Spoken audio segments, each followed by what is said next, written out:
2025년 9월 23일 뉴욕 유엔 총회. 트럼프 대통령을 비롯한 세계 지도자들이 하나같이 외쳤습니다. 가자 전쟁을 지금 당장 멈춰야 한다. 하지만 그 바로 다음 날 가자 지구에서는 팔레스타인인 85명이 목숨을 잃었습니다.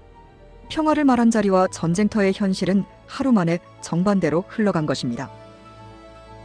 2023년 10월 이후 팔레스타인에서는 65,419명이 사망, 167,160명이 부상했습니다. 이스라엘의 사망자는 약 1,983명. 피해의 비대칭은 극단적입니다. 팔레스타인 희생자의 80%가 민간인으로 추정됩니다. 정밀 타격이라는 군사적 언어는 무너진 병원과 물조차 없는 난민 캠프 앞에서 무너집니다. 유엔 안보리에서 휴전 결의안이 상정됐습니다. 14개국 찬성, 단 1개국 반대. 미국의 거부권 한 표가 모든 것을 무산시켰습니다. 1972년 이후 미국은 팔레스타인 관련 안건에서만 19차례 거부권을 행사했습니다. 193개국의 압도적 여론도 거부권 앞에서는 늘 힘을 잃었습니다. 왜 미국은 전쟁을 막지 않을까요? 그 답은 복잡한 이해관계 속에 숨어 있습니다. 첫째, 돈입니다.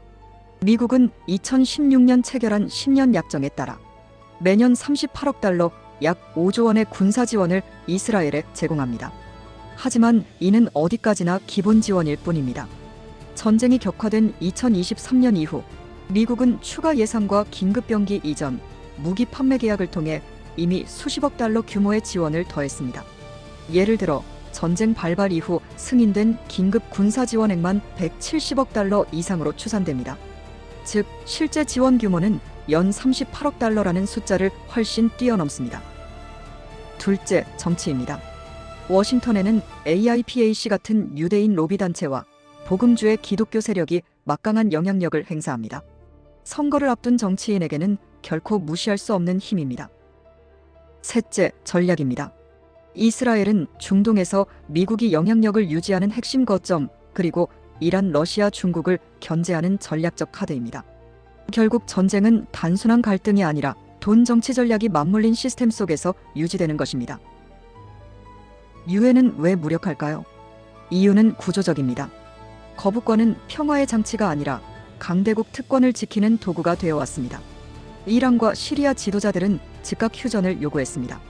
한국도 안보리 비상임 이사국으로 인도적 우려를 표명했습니다. 그러나 실질적 변화는 없었습니다. 국제사회라는 단어는 존재하지만 그 사회는 파편화된 이해관계들의 모음일 뿐입니다.